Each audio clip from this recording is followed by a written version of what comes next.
Hello everyone. My name is Bennett B. George and I am a registered nurse.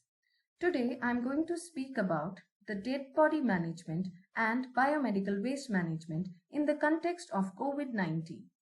The content of this presentation is from the interim guidance by WHO. This guidance is for all including managers of healthcare facilities and mortuaries. Now let's begin with the dead body management of COVID-19 infected. We all know that COVID is an acute respiratory illness caused by COVID-19 virus that predominantly affects the lungs. Therefore, it is very imperative for the healthcare workers to protect themselves.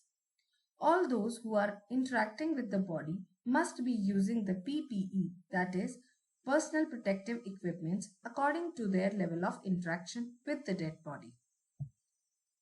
If there is a risk of splashes from the body, fluids or secretions, the medical personnel should use facial protection including the use of face shield or goggles and medical mask along with the gown, gloves and shoe cover.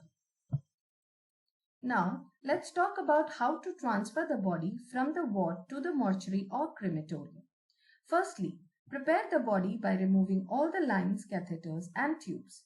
Secondly, any fluid leaking from the body must be contained or stopped. It is important that the movement and handling of the body must be minimum since there is a threat of cross-infection. Thirdly, wrap the body in a cloth and transfer it as soon as possible. Remember, there is no need to disinfect the body before transferring. Also, bags to cover the body should be used when there is an excessive body fluid leakage.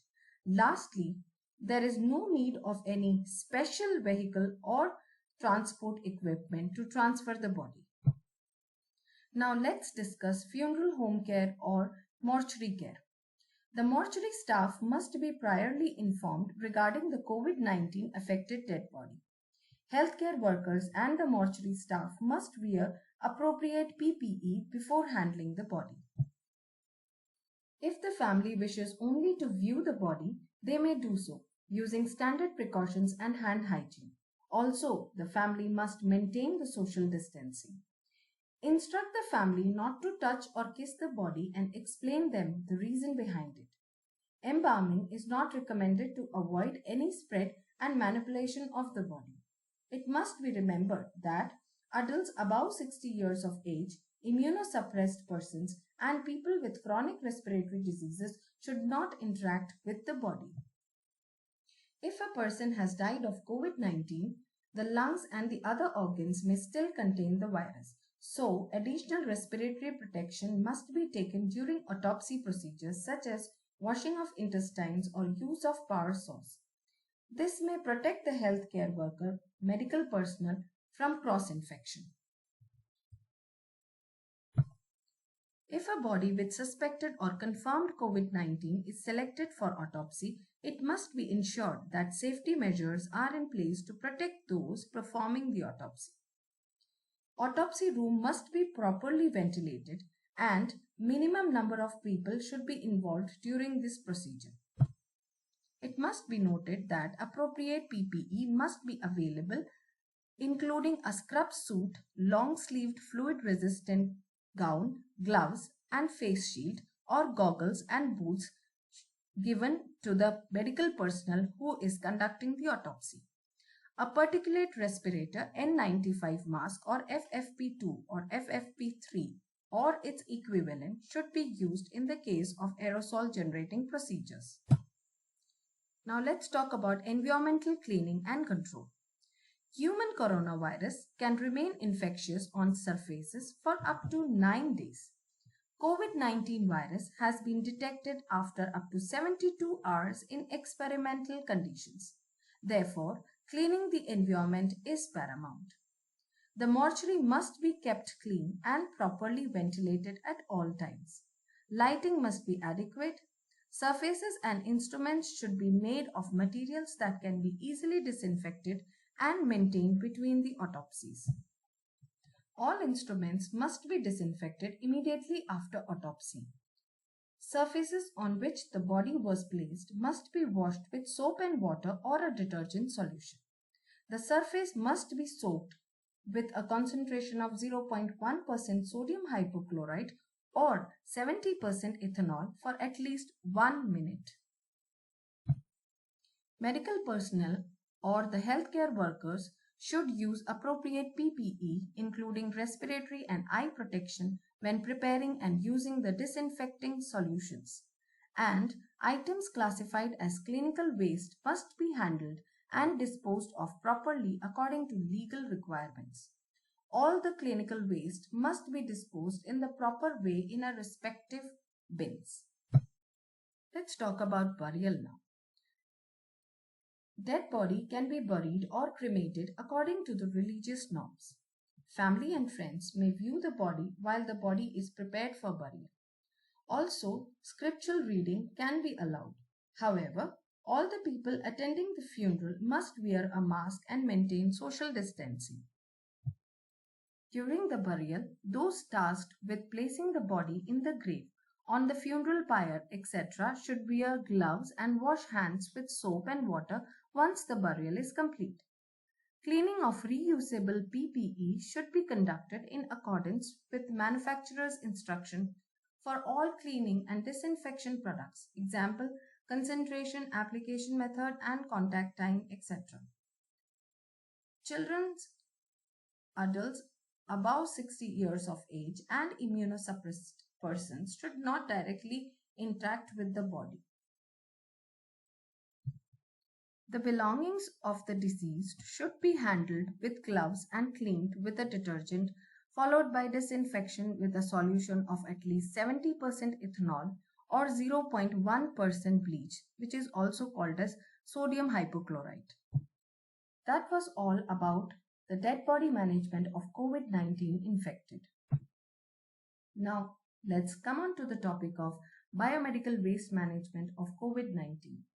The following information is as per National IPC Guidelines 2020, WHO IPC Update January 2020. The biomedical waste, devices and articles generated during diagnosis and treatment must be managed in accordance with safe routine procedure. Therefore, proper bins must be used to discard biomedical waste disposal. There are certain points to be remembered while discarding the waste bags. The bags inside the bins should be double-layered bags for adequate strength and to prevent leakage. Bags and bins or trolleys should be labeled COVID-19 wastes. Also, maintain a record of date, time, and contents of the bag on the label. Today I am going to talk about 4 categories of bin in which biomedical wastes are discarded. They are yellow bin, red bin, white bin, and blue bin. Yellow bin. Type of bag used in yellow bin is not chlorinated plastic autoclavable bags. Waste which can be discarded in the yellow bins are human anatomical waste such as human tissues, dead fetus, biopsy tissues, etc. Solid waste can be the items contaminated with blood or body fluids which can be thrown in the yellow bin. For example, dressings, plaster cast, cotton swabs, etc. Expired or discarded medicines such as antibiotics, cytotoxic drugs can also be thrown in the yellow bin. However, it must be remembered that cytotoxic drugs must not be handed over to any unauthorized person.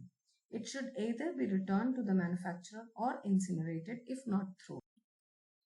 Solid and liquid chemicals can also be thrown in the yellow bin, such as disinfectants, chemical liquids from laboratory, operation theatre, etc. Microbiology, biotechnology waste can also be discarded in the yellow bin, such as laboratory culture stocks or specimens of microorganisms, live or attenuated vaccines, etc. Treatment of the contents of yellow bin can be done by incineration or plasma pyrolysis or deep burial. In the red bin, the type of bag used can be non-chlorinated autoclavable bags. In this bin, contaminated waste can be discarded such as plastic tubings, bottles, intravenous tubes and sets, catheters, urine bags, syringes, and gloves. Treatment of the content of red bin can be done by autoclaving, microwaving, hydroclaving, and then sent for recycling, but not to be sent to landfill. Next is the white or translucent bin. In the white bin, all sharps can be discarded. For example, needles from needle tip cutter or burner, scalpels, blades, or any other contaminated sharp object that may cause puncture or cuts. For the treatment of the waste of white bin, auto or dry heat sterilization is done, followed by shredding or mutilation or encapsulation. Last is the blue bin. In the blue bin, glass and metallic implants are discarded, such as blood sample glass vials, broken or discarded and contaminated glass slides, etc. Treatment of these waste is done by disinfection or autoclaving, hydroclaving, and then sent for recycling. That was all about my presentation on dead body management of diseased people who has been infected with COVID-19 and the biomedical waste management. Following are the URL which you can use for your reference. Hope this video was informative to you and helpful. Thank you so much for watching.